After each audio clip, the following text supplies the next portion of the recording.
And it's hard to get them sped up, I guess, the way they play. The way they play to get them. Is it hard to get them sped up the way they play, the style of play, or? For them, yeah, I think there's always things that teams, this is what we're good at, but there's some things that you're not as well good at, But I wouldn't put anything past Coach Snyder. He's obviously a Hall of Fame coach, which probably has his kids ready for any situation. Jake, he's from back in the day of the single bar, face mask and the like. Yet he's able to survive in a league that's so foreign to what he grew up with and the football he learned. He hasn't changed a whole lot from what he does.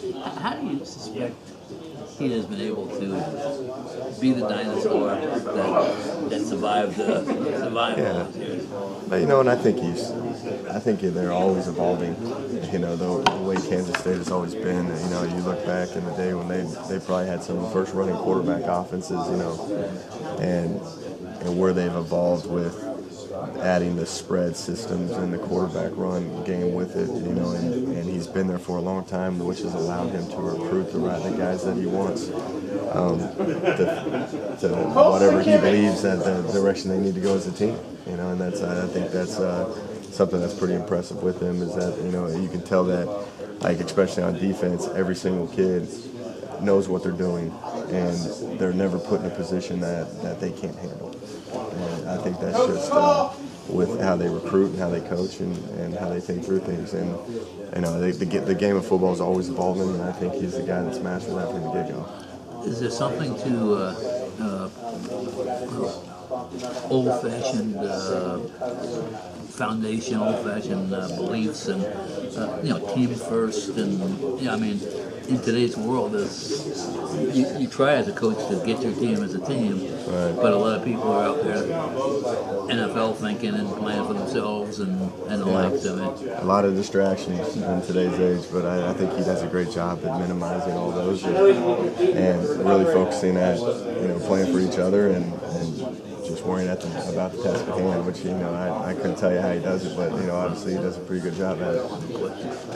When you look at attacking a defense like that typically is in position, where do you start? Do you start trying to use more misdirection to get them flowing, or kind of what's your? Yeah, there's a bunch of ways you can go about it. You definitely want to try to emphasize running the ball. Like what we try to do every single game. Like Iowa State, we came out with a sense of urgency and we ran the ball pretty effectively at times. And I think with guys like this, you got to see what type of defense they are, and are they a fast type defense? They got a lot of movement. Do they do a lot of games and twists, or are they the guys that are going to hit their gaps and fight and be sound in what they do? You got to figure out what type of defense they are. With which then they're pretty sound in everything that they do, and these guys don't play as freely because they dominate what their job is at hand. So you've got to be probably more misdirection and get them thinking and trying to get them to blink and play a little more hesitant than usual. But normally with the teams that are all over the place and moving around, you want to keep it simple for the offense and let us play our game. But with guys like this, you gotta get them to think a little bit more. Does patience play a role in this game like it did last week, or is it different? It is a little bit different though. They're not a drop-in team. They're going to rush forward.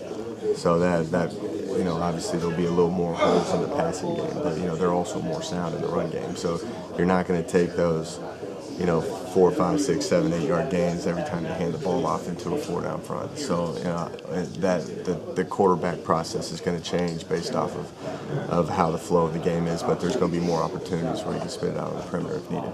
Speaking of the drop 8 game, what were your thoughts, or did you see the Kansas City mini Hail Mary pass to Tariq Bell? I did not.